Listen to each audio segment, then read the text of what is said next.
a celebration of life, death, and the struggles of our ancestors. Check it out. Let me hear you say, whoa, whoa, yeah, yeah, whoa, whoa, yeah, yeah, whoa, yeah, whoa, yeah, whoa, yeah, whoa, yeah. And everyday people, yeah, hey, hey, see, everyday people, MCMI, people call me Milk. When I'm busting up a party, I feel no guilt. Gizmos cutting up for the suckers that's down with me. For one of us, that's how I feel. To be down, you must appeal to the two. We're rated R, we're gifted, and we're going far down the road to the bank. While I'm here, I'd like to thank Mom and Dad, they knew the time. Gizmo scratching, Milky's rhyming, Milk is chillin', Giz is chillin'. What more can I say? Top villain, that's what we get. Got it good, since you understood. Would you?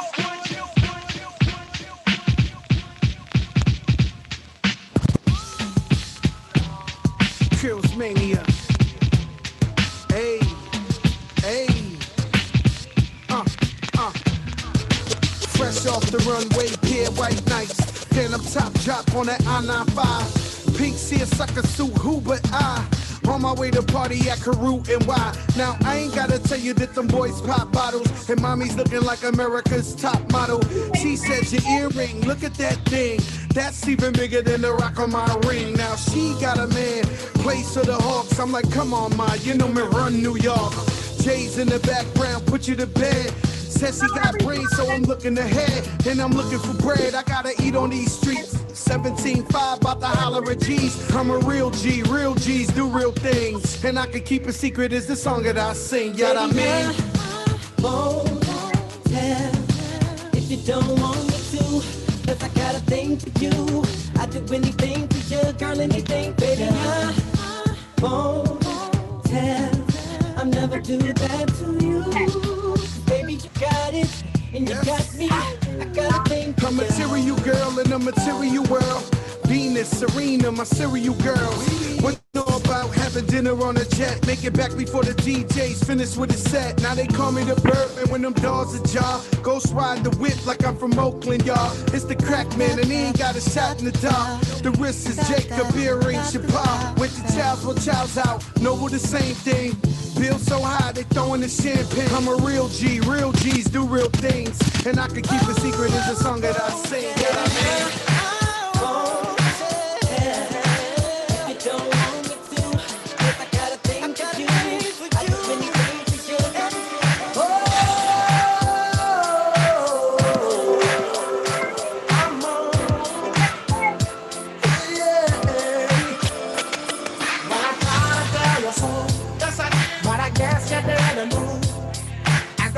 story goes. Baby, now I got the flow. Cause I knew it from the start. Baby, when you broke my heart, that I had to come again and show you that I win. Your love of mine. All those times I said that I love you. Your love of mine. Yes, I tried. Yes, I tried. Your love of mine. Even though you knew I'd die for you. Your life of mine. Yes, I cry. Yes, I cry. Return of the man. Yeah. Return of the man. Come on. Return of the man. Oh my God. You know that here I am. Return of the man. Once again. Return of the man. Up off the world. Return of the man. Watch my phone. You know that I'll be back. Here I go.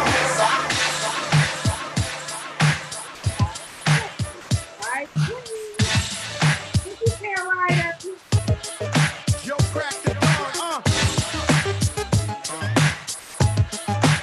Got it. Shante.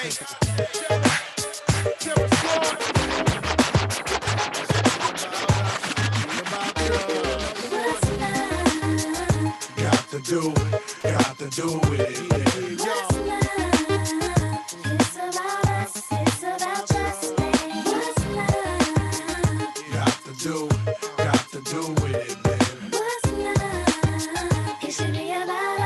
Yeah, slow down, baby. Let you know from the gate, I don't go down, lady. I want a chick with thick hips and licks her lips. She could be the office type, but like the strip. Girl, you get me aroused, how you look in my eye. But you talk too much, man, you're ruining my high. I don't wanna lose the feeling, cause the roof is ceiling is on fire. And you looking good for the getting, I'm a rider. Whether in a hoodie or a linen, a provider. You should see the jury on my women, and I'm living it up. The squad stay filling the truck with chicks that's willing to trizz with us. You say you got a man and you're in love, but what's love gotta do with a little menage? After the party, me and you could just slide for a few, and she could come too. That's love. Got to do with it.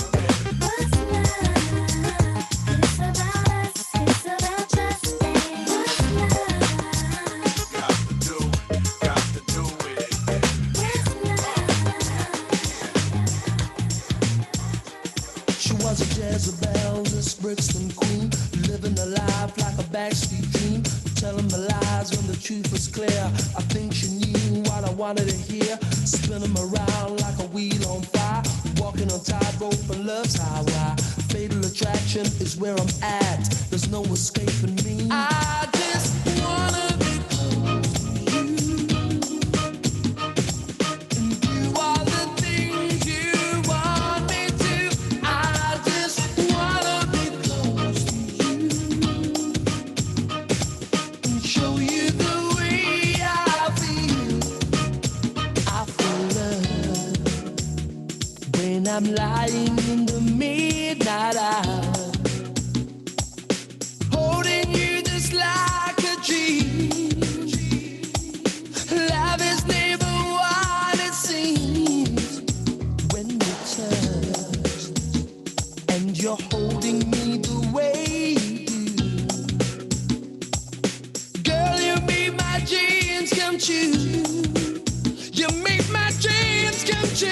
I just wanna be close to you and do all the things you want me to.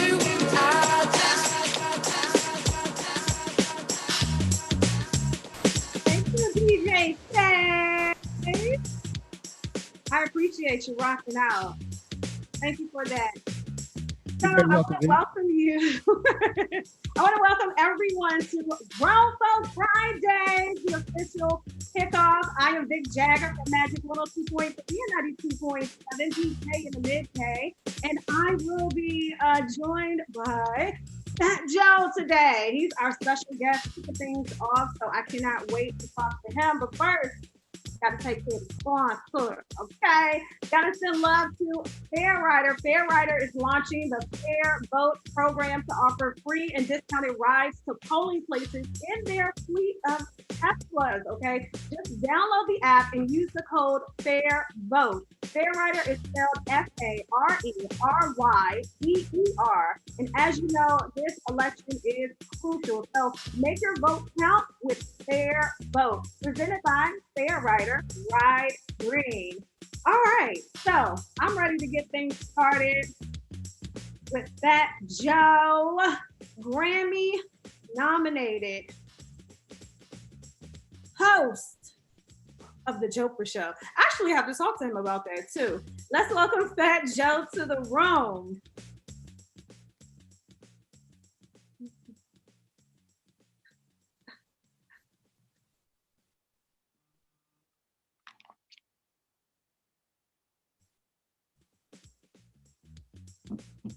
All right. Thank you, Faith. Appreciate you.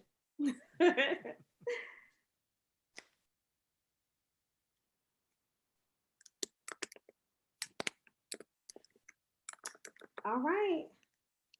We're going to get Fat Joe up in here.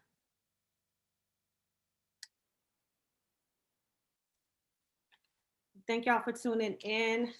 If you're on mymagicdc.com or you're on our YouTube page, you know you can always send your questions in and I got you.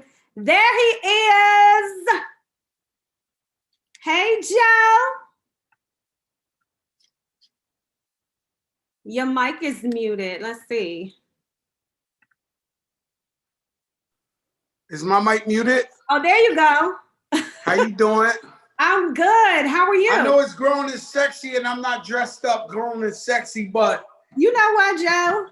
nah, I'm saying it's grown and sexy. I should have had some fly, but Oh, you're good. Trust me, you're good.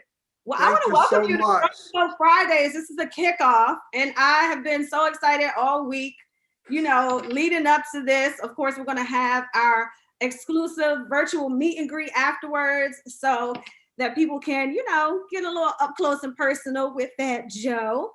And I heard that. So, first of all, I just want to put this out there, Joe. For anybody that will ever put your name on anything and say that they are having any type of event or you was going to show up anywhere, that you will hop in their DMs to verify that everything is straight and legit. And who did you talk to about it? I just ain't want you to look crazy, right? So I see you promoting it, and I got like a bit, God forbid, grown folks talks. I'm getting a little Alzheimer's. That's why I'm doing the Fat Joe book, because I might forget everything. So I'm like, I forgot I confirmed the joint. And you promoting, but Kashawn, that's my girl. I love Kashawn. If I ain't have a wife, Kashawn be my wife. my dog Bismarck Inc. So Kashawn, she's special. Oh my gosh, Joe, I'm gonna tell you right now. I was like, wait a minute. First of all, I heard when I read it in a New York accent, and New Yorkers, y'all real aggressive. You read the New York accent? I read it in a New York accent. So I was like, who? I was like, hold on. Let me just let me direct him over to KP. Man, I got put in check so fast. No, we laughed. Someone was like, "Are you playing games, Joe? Like, you confirmed this, bro." Like, I was like, "Oh no!"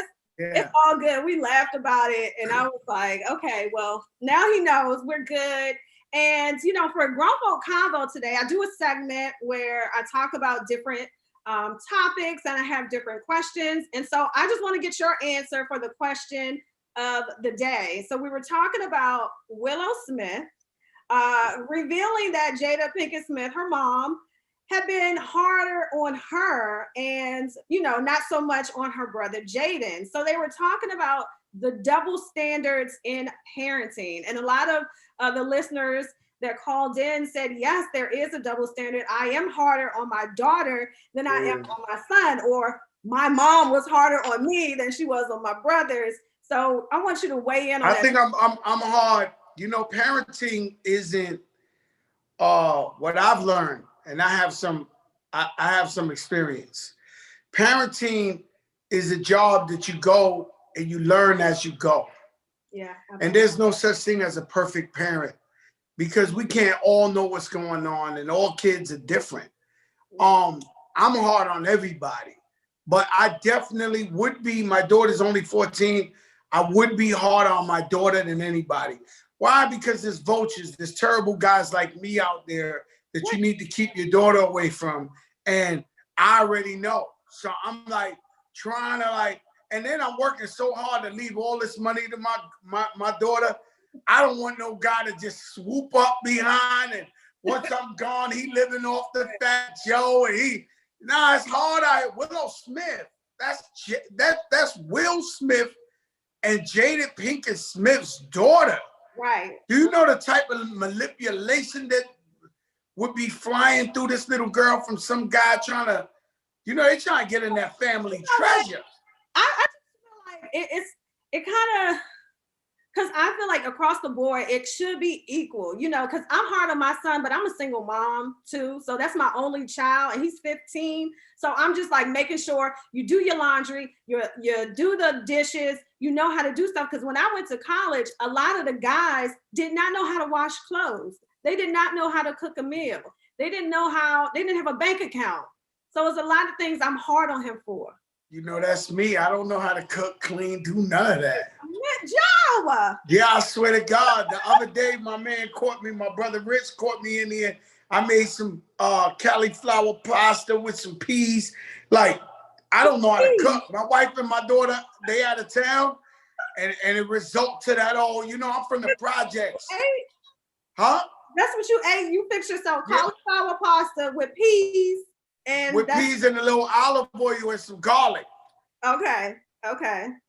And some garlic, but I'm from the project, so we just, it was one of them infamous days when you home and you just make whatever's in there. Listen, and you just take the stuff and you just it's damn near gumbo and noodles. Spaghetti. Okay? I buy oodles and noodles or the top ramen. I put shrimp in it, some hot sauce, everything, cabbage, whatever. Everything. Kitchen sink. Yes. Yo, you gotta learn how to do the laundry though. I'm gonna need you to know how to do the. I'm not proud about it, but when I went. I'm not proud about it, but when I went to jail for a little couple of months, man, they was washing my clothes and all that. Like I never washed clothes. Yeah. I'm born to be a don, to be a king. I don't know how to explain it to you. It's certain things we don't do. No, I get it. But just being hard on the women, it makes us grow up, because my mom was hard on me too. But a lot of guys say that women, when they get older, they have this independent, like I'm a strong, independent woman. Like I don't need a man to do this, that, and the other. So some of the men are saying that they feel like, well, where's my place in the relationship if you don't need me to do anything? You can mow the lawn, you can change the oil in your own car tire. So where's that balance come in? Well, some people are different. Me, with my wife, she's been a stay-home mom. Let's just say she ain't never have a 9 to 5. Not in a bad way. That's the way I took care of her. Yeah. Since we've been together 26 years, I've always made sure she got treated like a queen. You know what I'm saying? So, but I also, as I looked at it from the outside in, I wouldn't have been mad to have a rich wife who's like a Fortune 500 company owner. Like I would know how to support her too. Yeah. And it's a major problem with men. When I see some of my sisters, I got a strong, like you see Kashawn, I got a strong, Fat Joe has a strong sisterhood. Yeah. My sisters are powerful. Yeah. My sisters are powerful, independent women that are presidents of record companies and own multi-million-dollar company. I got a crew, like 20 of them. They all go on vacation together and they love me and I'm their brother. And but most of them, the successful ones, have a problem finding a man because a man is so intimidated by their success.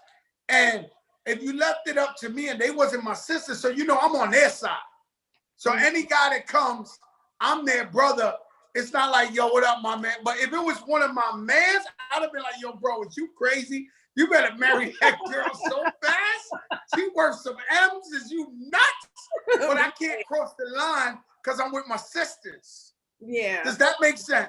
No, it does. It does. And that's just to say, fellas are going to need to step their game up when they are approaching them or when they're approaching your daughter. They're going to have to come correct and they're going to have to at least be a boss. Because I'm sure she's like, my dad is, it's Fat Joe. My dad provided and she sees that example. So you're going to have to come correct. So that's all that means. She a boss. She's 14. She's the executive producer of the Fat Joe Show. So we already on Revolt. We're probably going to get an even bigger situation. And it was because of her I did it. But at the same time, I wanted to let her know that she's the boss. And at the same time, any young girls that's following my daughter, they know, yo, we could be bosses. It's very important that we do that in the minds of our people, and just implant to them and give them a reason to think that they can be successful. Absolutely. Because we could do anything. Like, that's a fact. Yeah. And so, like, now with COVID, I don't think anyone prepared for what we had to endure this year. because I know I've been home since March. There are so many businesses suffering, the industry, artists, you know, a lot of artists can't go on tour like they, you know, used to. I lost millions of dollars not being able to go on tour. I'm keeping it real with you. Millions. Yeah. Not being able to go on tour. And that's how artists, most of us, well, I was brainwashed. I was telling Khaled this yesterday. I was like, yo, Khaled, I've been brainwashed my whole career to think that if I don't make show money, I'll go broke. But the COVID taught me how to make money different ways. Yeah. So now when we go back to the touring, that's like a cherry on top. Yeah. So I had to adjust, even though I own several businesses that, thank God, they're doing phenomenal. You know what I mean? But I had to learn to adjust. And now I do just as good as I was going on a tour, staying home, being safe. And you guys can really be creative now, because one thing it has opened up is the fact that y'all can do concerts at home. Like, I'm not even like I'm gonna be honest with you. I'm gonna be honest with you. It's not the same, you know. Because I know looking at the people. Yeah. So my greatest passion doing music has always been performing and looking at my fans sing my words. It's a powerful thing. It's like, you know, I don't use drugs, and that's the closest thing to smoke ever. I smoked weed one time, and I ran out the house butt naked. Are you sure it's weed though? Huh? Yeah, it was weed. I won't tell you what I smoked it with, but let's just say it was an honorable resource. And so I smoked it with her, and many years ago, and I ran out the house naked. It was like 3 a.m. And so she pulled up on me in the car. She was like, Joe, get in the car. I was like, I'm gonna die.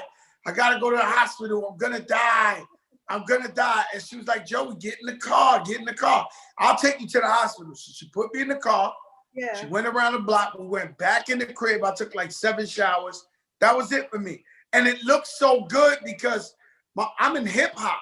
So every night I'm in the studio, there's a mountain of weed. Everybody's enjoying it.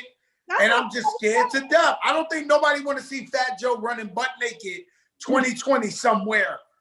I don't think so. Wait, was it wintertime or summer? Because I hope it wasn't cold outside, Joe, now.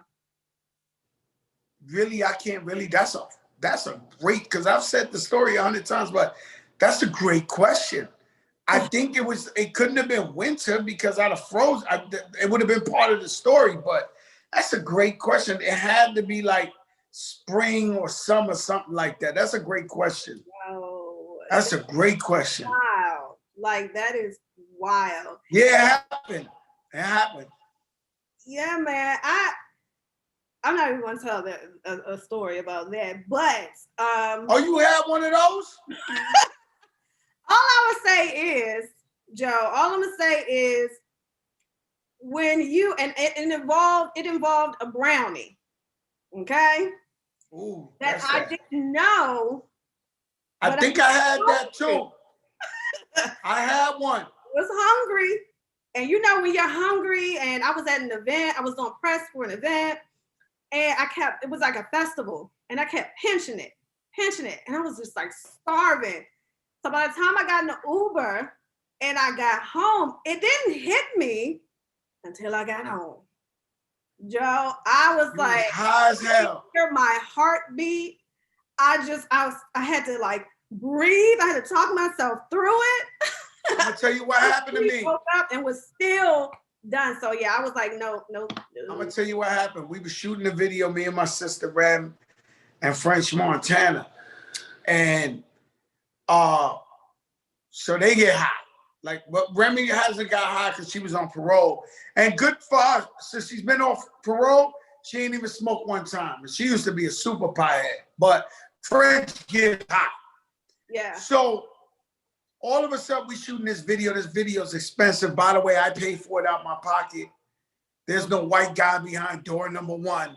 This is all Fat Joe. So you'll understand the urgency of this. We're in the middle we got a tiger. It's for this video, the cooking video.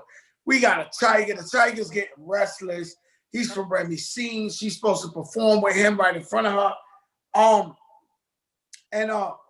of a sudden, I'm in French's thing and I'm eating cookies, chocolate chip cookies, right? Next thing I know, Nobody warned you. Nobody, they set me up, man. And I was really pissed at French because the next thing I know, I'm banging on Rebby's door. And she's like, what's wrong? I said, yo, the sun going down. If the sun go down, we got to shoot another whole day. This. So I don't know that I ate this cookie and it had weed in it. It wasn't till the next day. Remy called me up. She said, you know something? I said, what? She said, you know, they had weed in them fucking cookies you ate. I said, stop, Rem. She said, you was banging on my trailer. It was the sunniest in the world. She said, Joe, we shot 10 scenes after that shit. You banged on the door talking about the sun going down. She was like, you was high as hell. I said, oh my God. French hit me with the cookie. Oh. Yeah, the cookies. That's like a minute to like come down and get back to normal. And you know what? That might be what, because listen. I like to be in control. I don't like that. Like I hate flying because the guy flying is in control and I don't know. I like to be in control. You don't fight at all. Cause I remember who did we interview? Khaled. Khaled said he at that time, he was like, no flights. All tour bus, like we taking a tour bus across country. We not getting on no flights. So you still are. Me too. Yeah, I fly. I've flown all around the world. Thank God I've been able to face my fear. But the best way to describe it to you is that imagine if you had a fear. What's your biggest fear? I really don't want to tell you, but I will say bugs. But I won't tell you what type of bug because you would. I do not like bugs. Like a phobia. Imagine you're in a small room with the bug you hate the most, 1,000 of them for like 13, 14 hours straight. No. I get scared of flying 10 seconds, I'm terrified. So if I gotta fly to Africa for 16 hours, I am in fear for every second of 16 hours to get over there. It's the worst shit. Excuse my language. It's the worst thing you could ever, like, for me. But I thank God, even though I'm terrified, that he allowed me to face my fear. Some people won't face it. But what was that first flight like? Like the first time that you had to face that fear? You know, a friend of mine had a private plane and he would offer it to me all the time. And I don't know if I want to tell. All right, so Khaled, who's one of my best friends, was in Puerto Rico, and he bumped into some guys I had beef with. This is many years ago, and so they was acting like they was gonna beat up Khaled. So they was like, they caught Khaled. So like the hood rules, they caught Khaled. Yo, we should F you up. Your boy ain't here now. They was doing all that. Yeah. And it was at one of those music summits. So Khaled was out there. So everybody was calling me and was like, yo, them boys you got beef with, they keep trying to punk Khaled. So Khaled's calling me. I was driving back on a tour bus to New York from Miami. And I remember I was just, that takes 24 hours. I kept staring at the trees. And I was like, man, you's a punk, man. You's a sucker, man. Your man needs your help. You won't even get on a plane. You's a punk, bro. So next thing I know, when we finally got up towards Jersey, I called my man. I said, yo, you got your plane? He was like, yeah. I was like, all right, get the plane ready. I'm jumping on the plane. And we jumped on the plane. Me and a couple of my friends, we jumped on the plane to go see Khaled. And that was the first flight I ever took. Man. And you were calm? But to tell you the truth, I got drunk on that flight. We got the picture somewhere. Yeah. I was pissy drunk on there. But what happened was it was private, so it was different. So while the man was so calm, the pilot telling me, yo, it's cool. It was fly. It was a private, like a G4. Next thing I knew, while I was talking to him, it's almost like when the dentist is talking to you and they start numbing you. That motherfucker was off the ground. That plane was like, whoom, nothing you could do. So I was like telling the stewardess, whatever, I was like, yo, give me the vodka this big. So I took the vodka. So the first, well, I flew, that was the gift and the curse. Because I flew private for about 4 years straight. I don't know if you know, private is a lot of money. Well, I know. That's why I don't fly private. Oh my God. Like, so I was thinking it was like a cab. So it's not so like I'm spending all that lean back money, all that money on them privates. Like, yo, you know, it was abuse. You know what I mean? I ain't gonna lie to you. We was doing stuff like, yo, we want Puerto Rican food. Let's go to Puerto Rico. Yo, let's just like we was, we was wilding. I aspire to be like to do that one day. Like, you know how everybody is mad at Kim Kardashian right now because she flew all her folks out for her 40th. She flew to a private island. Listen, it's nothing to be mad about. Yeah, she got to enjoy herself. Exactly. You know, we doing too much with the cancel culture. We giving too much justification to the cancel culture, whatever. The woman got money. Her family got money. You love her. She want to celebrate her 40th is a big year with her family. Ain't nothing wrong with that. Can't nobody really tell me how to spend my money. As long as you ain't doing nothing wrong, you ain't raping nobody, you ain't pedophiling no kids, you ain't like that. It's a party with my family. You can't tell me how to spend my money. I did that for my 50th birthday. We went to Turks and Caicos. And it was my family and we played music. We had fun on the beach and all that. That's what we only get one life. That's how it's supposed to be. And you know, with this cancel culture, the thing that I really don't get or I don't agree with is holding people for some of the things that they said on Twitter. Because when Twitter first popped off, like people was just saying anything. And as long as it wasn't like racist, if it's a comedian and they're just comedian can say whatever he want. That's last night. I'm like, comedy. Now, a comedian is historically, comedian makes fun of shit he ain't supposed to make fun of. And we laugh because we know he's just joking and having fun. But you know, my thing is this. My whole life, I believed in redemption. I believed that people could change. I believe in giving second chances. And so what happens is America tries to act like they believe in second chances, but they never truly believe you could change. Even if you're a kid in the ghetto, if you were a kid in the ghetto and your father was a criminal, when the cops stop you, I don't know if you remember this when you was little, they knew your father's name, so they assumed you was a criminal. Yeah, your family name. I'll give you a real life thing that maybe I shouldn't say, but my wife, her father was like a big time guy. You know what I'm saying? And he's from Colombia. You do the math. Yeah. And so he did a bunch of years in the feds and they sent him back to Colombia. They deported him. My brother-in-law, who's a college kid, the nicest kid you've seen in the world, we can't get him to come over here because of his family's name. Kid never did a crime, never spit on the floor. One of the best kids. In fact, I almost don't want him to come here because he might get corrupt here. Like, he's such a nice kid. You know what? Because of his father's name, Colombia won't allow him to get a visa to come out here. It's crazy. So tell me about a time where you have had to give someone a second chance, to forgive someone, because that's like my biggest thing. Like, it's hard, especially when somebody did you wrong. I'm stubborn.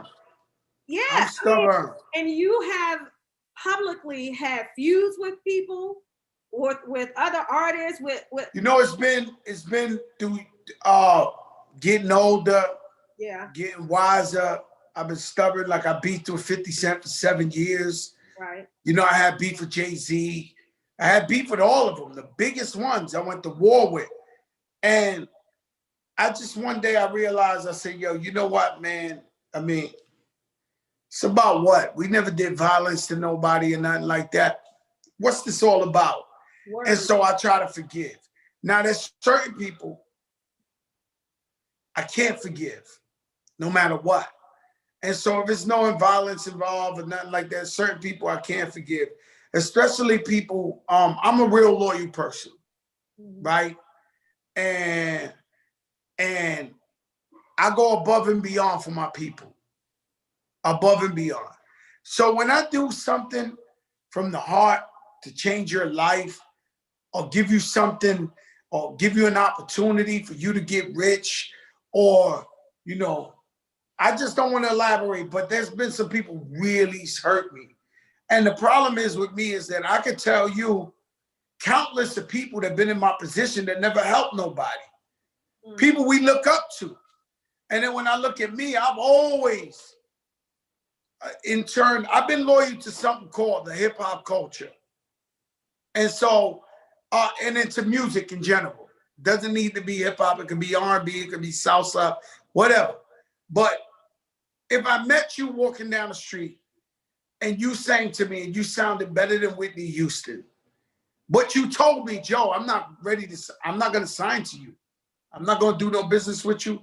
I would introduce you to the proper authorities and step back and be like, I got to do it for music. I got to do it for the culture. They need to hear this young lady, right? And that's been my approach to keeping it real and pure to hip hop and to music. And so I've done that. And people have backstabbed me in so many ways. It's hurt me so much because I knew nobody else. See, this is a test, right? I wish I could stick to this, but I don't. But I wish I would only help people that I knew if I needed the help would help me back. I don't know, Joe. You know why I say that? Because I feel like the type of person that you are, everything you just said, that's the type of person, that's what is in your heart. That's the type of person you are. So good things are always going to come back to you because that is the type of person you are. And it shows and it's a test to your character to help somebody that may not return it to you. But everything good is going to come back to you because of the type of person you are. I believe that, and that's why we blessed to this day. Absolutely. I believe that, and that's why we blessed to this day. I mean, my wife don't believe it. You know, I'm keeping it real. My brother don't believe it. Like, he be like, yo, you should have owned that guy. You should have owned that guy. You know how many people I put Khaled in the game, Pitbull in the game. I put so many people in the game, and I never did business. I was like, yo, I love what you do. I don't want to ever fight with you over no money. You know, you're my brothers. And these guys made $100 million. Like, you know what I mean? So when you talk to your brother and your wife, they're like, damn, you should have had some of that bread from that dude. You know what I'm saying? So do you feel that? Do you honestly feel that? Don't bother me. I make enough money. I'm like, I'm happy with my life and I'm happy with what I do. I make a lot of money. Thank God. Alhamdulillah. You know what I'm saying? Like, I'm great. Yeah. You know what I'm saying? I never count nobody else's money. I never look at it like that. With me, it's like we bless. And more of our people in position of success and power, that means we even that much stronger. That's how I look at it. Well, did you ever feel, you know, when you were going through your situation, your legal situation, did you ever feel like there were people who, like you said, you helped out, that you thought— I felt that. Trust me. And then my feelings were hurt. My feelings were hurt. You know why? Because I'm a prideful guy and I would never take nothing from nobody. I got a sister. Her name is Lauren Ridinger. She's a billionaire. She came to my court case when they gave me the 4 months. And mind you, I'm not lying to you. I'm guilty of a lot of things. I wasn't guilty of this. The accountant fucked me. And I showed the government proof of the wire transfers that we was paying him every month so he could pay. He never paid. So we showed it. They said, well, you as the leader of your home, you're responsible for who works for you. So now I'm like, wow, we paid him the money, $1,200,000 before I go in there. I got to pay a lawyer $600,000. This shit was crazy, Yeah. right? So one of my friends, she told me to go to her house. I went to her house. She chased me around with $1 million check. This is a true story. Crying, begging me to take it. I couldn't take it. My pride wouldn't let me take it. But you know, the point is, some of my friends, to answer your question, I wish they would have, even if they were lying, say, yo, Joe, I heard you going through something. Can I help? I would have said, I would have declined, but it would have felt good to know somebody got your back. You know, and I ain't gonna lie to you, that the only, you know, Khaled didn't have money like that at the time. But the only friend of mine that offered to help was Pitbull. And I was shocked. He called me up, he sat down with me, yo, what's up, my brother? Yo, this, that. I was like, yo, Joe, can I give you something?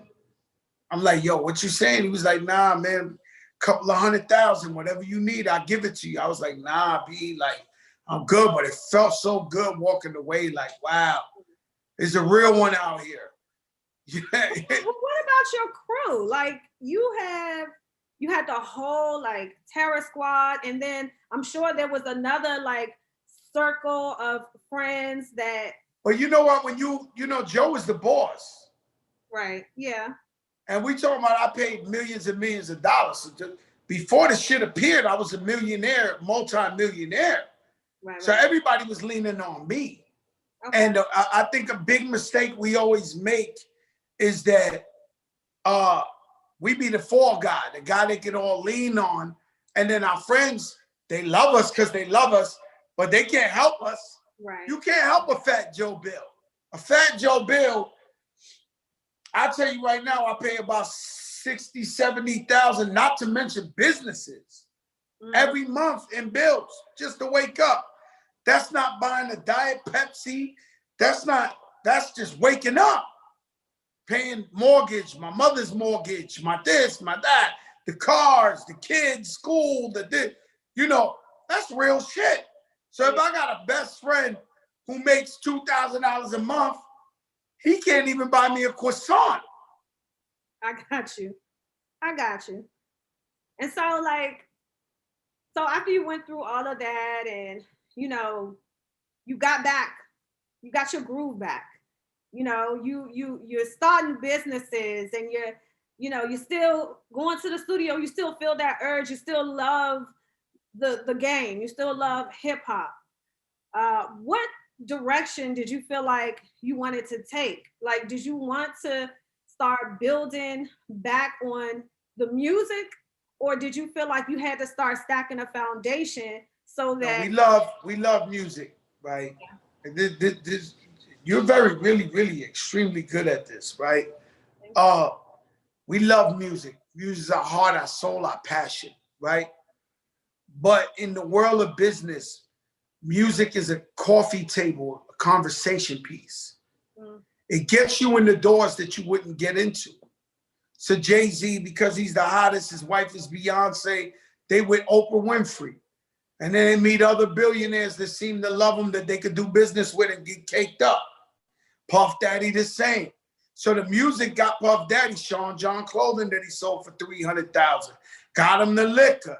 The music got Khaled every commercial in the universe he got. The music is just the coffee table talk. It's really not the currency. The currency is it allows you to be popular enough to do things. So what I had to plan, I was like, God, just let me get one more. Let me get one more to put me in that space so now I could open up my stores. I could do this business. So I already knew. I had all the experience, but you gotta be hot. Nobody gonna rock with you if you're not hot. So I knew I had to get myself hot. So everybody's like, oh, wow, he's back. It's all right, let's talk. Let's do some business. Right. Let's do some business, guys. Let's do some business. Let's go. Yo, before they look, they turn around and say, this guy done figured this shit out. Like, figured it out. No, that's the goal. Always use it as a stepping stone. There's so many things I want to talk to you about, and time is running down. But one thing that I did want to get into is how much the hip hop, well, not even just hip hop, just the music industry in general, how much, you know, it has changed to where, you know, now the guys are getting into it. And at first, you know, with Jay and Puff, like you said, it's business, it's this, that, and the other. But now people are more so focusing on number one, making the bread, and number two, being this popular person, not so much as doing the business. So have with you watching how hip hop has changed, how the flows have changed, how people would talk about mumble rap and this, that, and the other, like different genres coming out within hip hop. What is being, not that you're on the sidelines by any means, but just watching it unfold and evolve and turn into something else. Did you have an opinion about it? Did you ever say to yourself, like, I need to get back in there and really, like, you know? Well, I dropped the album like a year ago. Had Cardi B on there, and Bryson Tiller, Jeremiah, Todd Dollars, Core Family Todd's amazing album. And I thought I've represented my era and my style of music meshed with, you know, the young artists as flawless as it could be, as seamless as possible. Music has to grow. Life has to grow. I'm sure Chuck D, Public Enemy, and Heavy D was looking at Nas, Jay-Z, and Fat Joe like, what happened to hip hop? And then it just, it's nothing we can do. We can't hold it forever. And there's a very important thing that you said there, that at the end of the day, it's all that matters. Why does Sierra have a Weight Watchers commercial?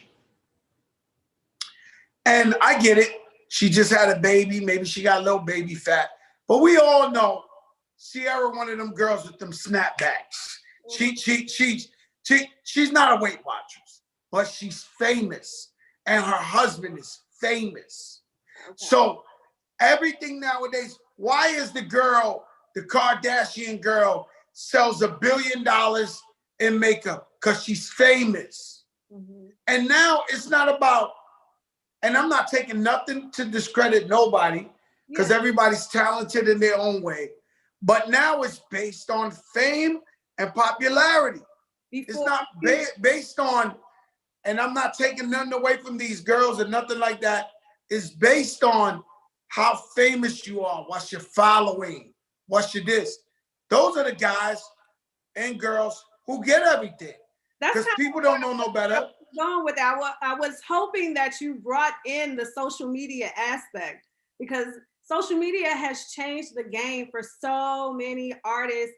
And I'm just thinking about if social media was around when the Fat Joe. Oh no, I'd have had 100 million. I would have had 100 million followers. No, this is their thing. So you got to understand, this era, this ain't my era, this social media. We've learned to adapt. Absolutely. And try to get in there and try to figure this thing out.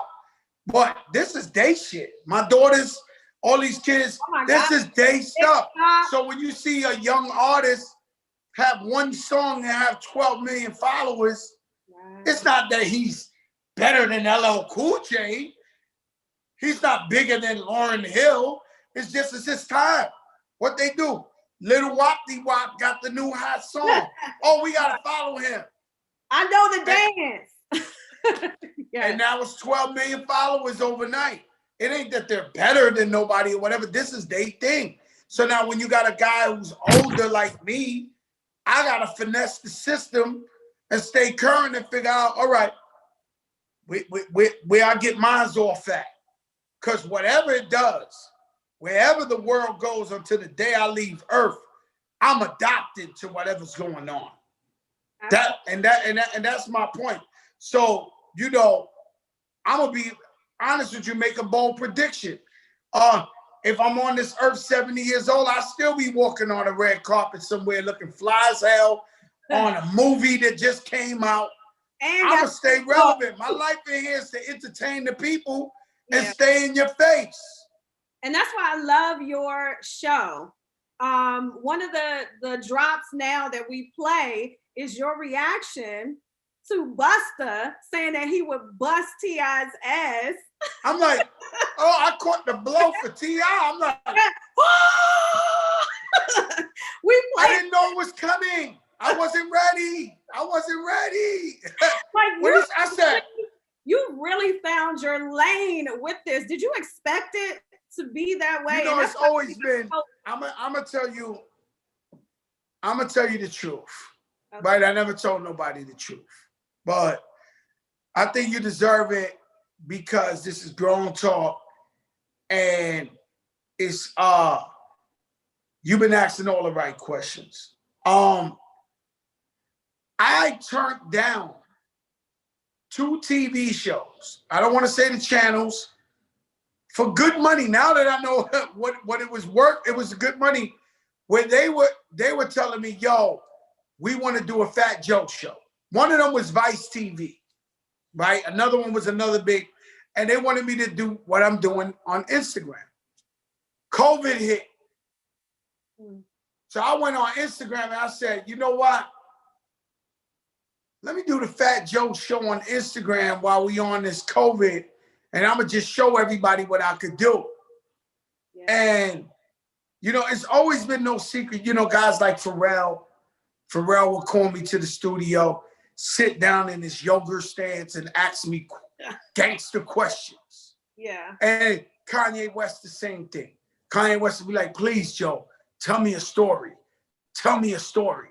So this is before all this, years ago, or whatever. So in the industry, they knew, yo, Fat Joe know how to tell a story. And he got stories. And so it was only natural for me to turn it on. Did I know I was going to be on for 8 months? Did I know I was going to have anybody you could name on the show every single night? Big Sean. I mean, the list goes on. And we had Kalani this week. We had Isaac Wright on Monday, who's the guy got the TV show For Life, who was wrongfully convicted and turned into a lawyer himself, got himself out of jail. He had a life in 72 years school. Second day was Dallas Austin, who produced All I Really Know Is That They Don't Really Care About Us. He produced The Boy Is Mine. He put P. Diddy on. Wow. Dallas Austin. Wednesday was Kalani. Yeah. Thursday, and I wasn't ready for that either.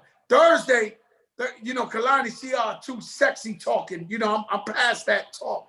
Like, I was like, you know, I wasn't ready, right? So Thursday, we had the LA Laker, Quentin Cook, and Lavelle Crawford, one of my favorite comedians in the world. So, and tonight we switch it up. We got some ball players. We got Chanel West Coast. You know, I can't believe that 8 months we've changed the guests every single night. You know, the week before that is Busta Rhymes. Who gave you Jopra? The joke, like, who called you that? P. Diddy. Okay. P. Diddy called me Jopra. Okay. I did an in-depth interview with him. Okay. Where I was asking him about, you know, stuff, you know, Kim Porter, asking him about, you know, all positive. All I do is positive. Yeah. I'm not with the shot jot. I'm not trying to get the dirt. Right. I'm not trying to, you know, I'm not trying to get none of that. Right. And so he was telling me so much. And he was like, yo, man, you know what, man? You Jopra Winfrey, man. It's the Jopra show. I just figured it out. And so since that interview, we've been calling myself Jopra. And me and Diddy, we partners now. Right. The show's on Revolt, and we're going to get it at another platform like a Netflix or Amazon, something like that. You know what I'm saying? So we it is what it is. He coined the phrase Jopra. I like Jopra. I like that. So I want to ask you 2 things before I let you go, because I know you have been very vocal about everyone getting out to vote and voting early, the importance of this election. So one thing I want to ask you about, is all the controversy with Lil Wayne, posting a picture with Trump, smiling and just like, I like what he's doing. I'm here for the platinum plan. When there have been several people to come out and say that platinum plan doesn't really benefit Exists folks as much as they're trying to push. Roland Smith is as black as you can be, and he broke that down to Ice Cube. So legendary when he was like, "Yo, this." I know Roland Smith. Roland Martin. I'm sorry, Roland Martin. He's as black as you can be. If you talk about black journalism, and he sits down with Ice Cube, and he breaks down that plan, and he says it don't say nothing about black people in here. And if he says it, then yeah, it's real. So I'm watching that. Boom. Now, we live in America. It's a democracy. You're allowed. So many of my friends are going for Trump. Business of rich business people, because he saves them in taxes. He saved me in taxes. Morally, I can't go for Trump. Morally, he's racist. What he did at the border to them kids. Won't denounce white supremacy. I can't take it. I don't want another 4 years of this guy on the news. It's like this guy wakes up every day like before us. He must wake up like 3 a.m. Wait till they see this shit. Wait till they see what I do tomorrow. Like, yo, I can't take it. Yeah. I can't take it. So now, I feel like Lil Wayne has a right to his opinion. We know that every time Wayne is asked about certain issues, he got his own view to it. You know what I'm saying? I love him. He's one of my best friends. Did I see it coming? No. What I do believe is us as black people, Latinos, we gotta stick together, man. And we gotta stay on the same message. And it's too much going on out here with racial divide. I've never in my life have seen people fighting in the middle of the street. Oh my gosh. Over, they like Trump, we like Biden. They're fighting in the middle of the street. This country is divided, and this man has poured gasoline on the fire. From us asking for the police not to kill us unlawfully. Simple things like that, You just want people to look at us as humans. Yeah. Just a human being. At the end of the day, I'm human. I got a family. I got a wife I'm trying to get back to. I got kids. I work hard. I pay taxes. Why you want to kill me? Right. You get what I'm saying? Why you want to kill me? What I've done to you? Why do I look to you like less than a human? And that's a deep-rooted history that... And it's sad because we thought we was not all the way past that, because racism's always going to exist. Yeah. But we thought we was in the clear. We was more towards progression. Obama was elected. We thought things was turning around slightly. We always know the racism is there. Right. We always know it's there, but not like this. So this man done brought it to the forefront. So now I can't go for the man. I cannot say, yo, I save money with this guy. But he's talking about Mexicans are all drug dealers. They all the man did too much. He did too much. I don't care what kind of money he's saving anybody.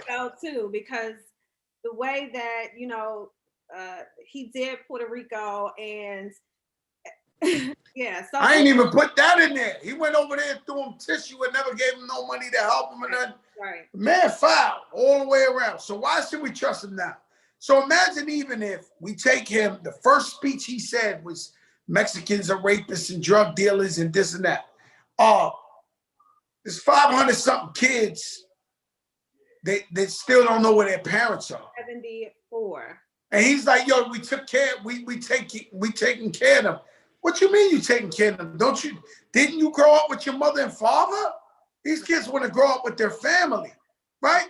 Then he called the white supremacists in North Carolina and Charlottesville, he called them good people, right? We got so much things that this guy has done so horrible. Under his watch, 230,000 people have died and counting. And Obama said, yo, we left them the playbook. I guess he took it and put it under the furniture that was uneven. Because it came from Obama. He's tried to undo everything Obama's done. But I wanted to definitely. That's racist in itself. Yes, yes. Obama made Obamacare. Before Obama, every person, a president, a senator, whoever you name, try to get this bill passed where we could take care of people with pre-existing conditions. So what people got to understand is before Obama, if you had diabetes, if you had something, you had to take an operation, you had to go bankrupt. They would not give you no insurance. Because of Obama, they got Obamacare. So my thing to Trump is, why you want to get rid of Obamacare? It helps 20 million people who have pre-existing conditions. Right. Like, I just don't get it. Yeah, yeah. So make sure you go out and vote, people. So the last thing I wanted you to do, we're going to play a quick little game. It's hip hop. Who said that? So you tell me which hip hop artist said this recently. I better clear my ears because you might embarrass me bad right now. No. This happened recently. Who do you think said this? COVID starts in the throat. And if you catch it while it's still in the throat, when you drink warm liquids wash it down to the stomach where the stomach acids will kill it. That's why I'd rather boost my immune system and drink tea rather than hide behind a mask in fear of COVID. Hip hop artist said that? Recently. I'll let you know who it was. It was T.I. Now, do you think with, and that's my thing, with artists such as yourself, T.I., I mean, anyone, bust anybody in the hip hop community, when you come out and you speak out against certain things, do you feel like you have a responsibility to at least check the facts? Yes. That's a fact. You gotta check the facts. See, I said drinking tea a day, three times a day keeps COVID away. Well, I believe that I've heard parts of that to be correct, right? So COVID cannot exist in your stomach, and it does go in through your nose and come through the thing. But I think once you got it, you got it. So and it is what it is. Can you call it right now until I'm on a meeting? Mm-hmm. So my thing is, once you got it, you got it. So, but there's things to it that's true, but that's misleading. Everyone should wear a mask. Everyone should wash their hands. The only thing I've noticed that prevented me, thank God, thus far from getting COVID is rocking that mask and cleaning my hands. So I'm different. Like I'm like real different. Like I walk around, my mask, my sanitizer, I wash. If I touch anything, if I press a button, I touch my car door, I'm wiping it, I'm wiping my hands. I have been a model citizen with the mask, wiping my hands. Today, I'm about to take a COVID test now. They coming over here to take it. I took one last week. I'm not playing. Yeah. I don't play. I took one last week. I'm about to take a COVID, and I'm not even traveling. I just want to make sure I'm good for when I go see my mother and father tomorrow. I want to make sure I'm straight before I walk in there and hug my mother and hug my father who are elderly and have respiratory issues and stuff like that. So, God been good to me. You know what I'm saying? So we just got to take care of ourselves, man. Thank you for saying that, Joe. I mean, I could talk to you forever, but we got to wrap it up. So I want to thank you. You ain't asked me how I stay looking young. I'm more handsome than ever. You ain't asked me none of the real. Joe, You said grown and sexy. It is You said grown and sexy, like my female fans was good. They really tuned in right now. Like they want to know. So what have you been doing? Because I call you Joe. I don't even call you Fat Joe. Okay, because you're looking good, Joe. Hi. Right, so you've been eating cauliflower and peas. That's what you've been doing over there. I've been eating cauliflower, everything. Yo, you know they make cauliflower everything. They make cauliflower pizza crust. Cauliflower rice, cauliflower potatoes, cauliflower this, but it ain't really potato tops. Huh? Buffalo cauliflower. Yeah. So you know everything we have, all the carbs turn into sugar. Yes. And the sugar turned into fat, turned into diabetes, you know. So I try to watch my carbs no matter what. And then we work out every day. You know, all of us, you know what I'm saying? So me, my brothers, even if they're not in town, they'll call me from the gym. I got a boy here in LA, call me from everybody. And you be like, damn. Accountability partner. That's what I need. Like, yo, we be like this. On it. When I try to be lazy, they be like, yo, I be like, oh. Now, Joe, if you front, you know you fronted. Because they try to call you and tell you to get on your job. I know one time I posted up me working out, and my girl, they call her Ilfinator, but you know her as the wife in the TV show King of Harlem. Okay. With Forrest Whitaker. Yeah. Right? So I met her with doing She's Gotta Have It. So I remember one day I posted up me working out, and she was like, oh man, damn, I was gonna be lazy. I gotta hit the gym if Joe hit the gym. That's motivation. Yeah, it's motivation. Does Khaled call you? Does he hit you and be like, yo, because I harass him. He was always working out. He was always like on Snapchat when on the bike. You know, he lost 12 pounds. I don't want to jinx him, but in the last 2 weeks, he lost 12 pounds. I went with him yesterday. We was in the pool. We was working out in the pool. You know, but this guy's crazy, bro. Some days he's working out, some days he's not. Like, I'm like, I can't play with him. Like, you know, huh? No, he's not consistent. You know, I bought a bike. My bike is fried. Khaled bought the bike. He did it with me for 3 days. Then he chilled. Like, I can't do it. Like, yo, Khaled, let's go. Like, don't you want to live? We want to live. And you know what? The best part about it is when you start having to buy new clothes because everything is too big. All your clothes are that's a sad thing. Yesterday I went spring cleaning, and I do it at least 2-3 times. I spend a lot of my money on clothes. I'm very addicted. And shoes. And shoes and being fly. At least the shoes is still good, but the clothes.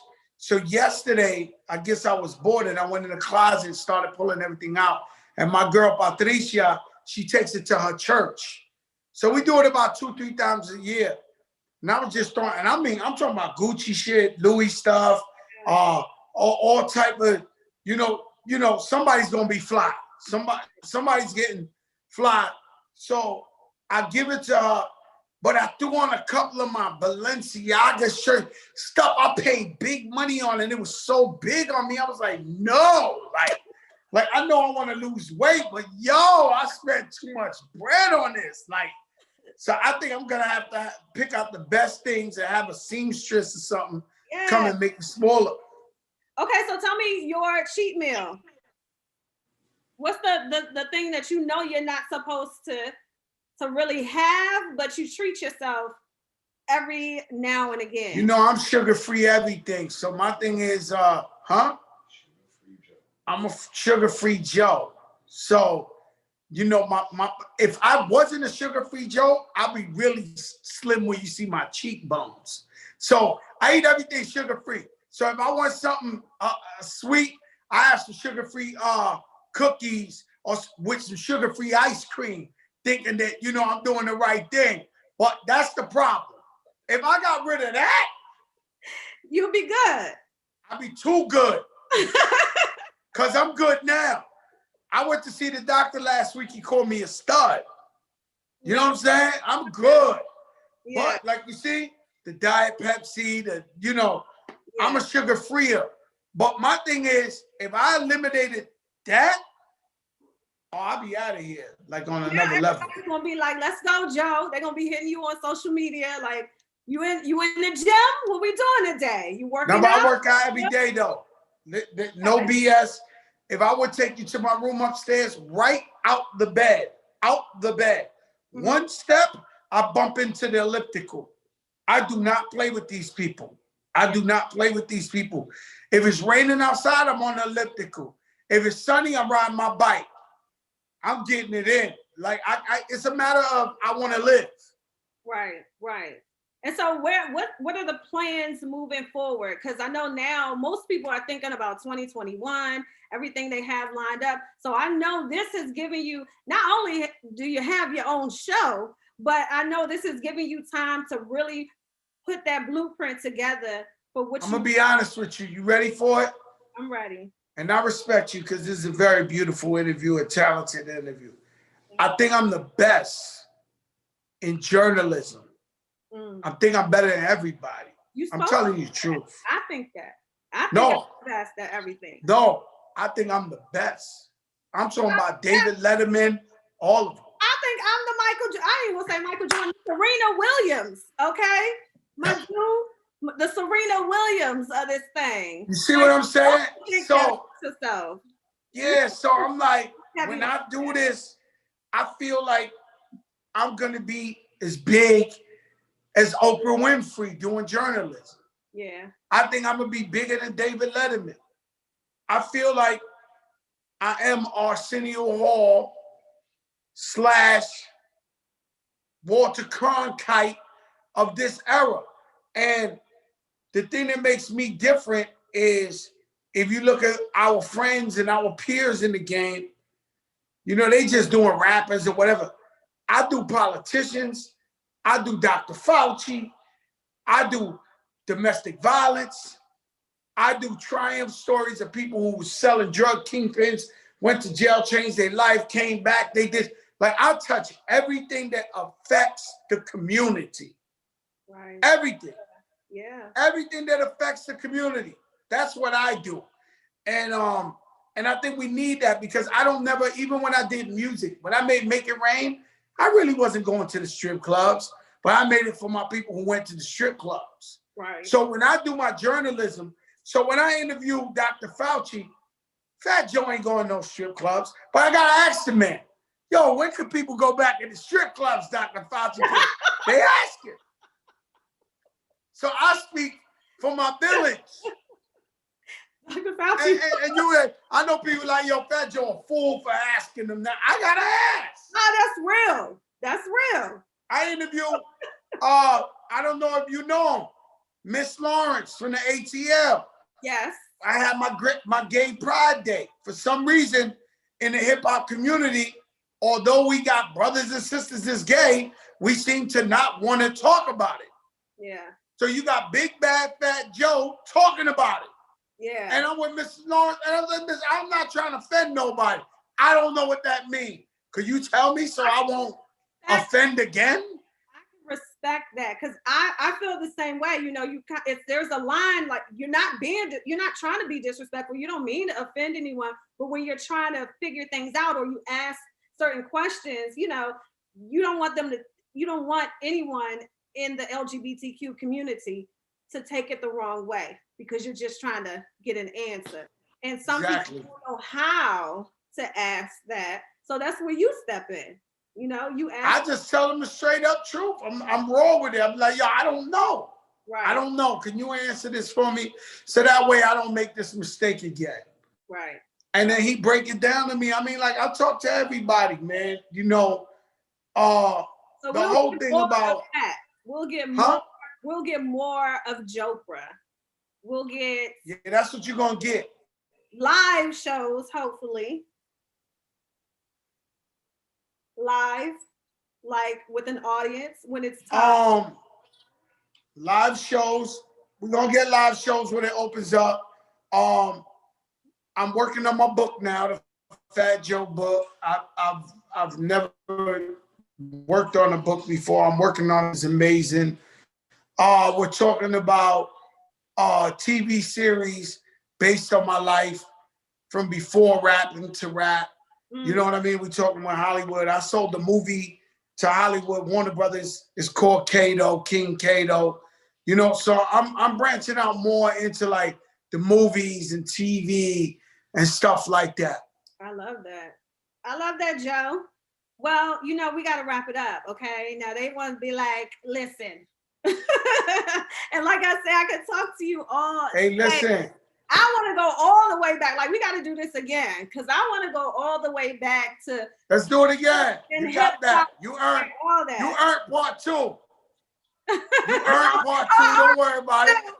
We'll get it back. You hear that, Kashawn? You earned part 2. Let's do it. Thank you so much for joining me for the kickoff of Grown Folk Fridays. And of course, we're about to get into the meet and greet. So I want you to stay right there because we got some very eager fans waiting to connect with you. And I just want to say thank you. Let everyone know where they can follow you. Of course, I know, but I'm going to let you say it. Where they can follow you, website. Fat Joe on Instagram, Fat Joe on Twitter, Fat Joe on Facebook, everywhere, Fat Joe. Fat Joe on your Tizu. All right. Thank you so much, Joe. Really appreciate it. Thank you. Thank you so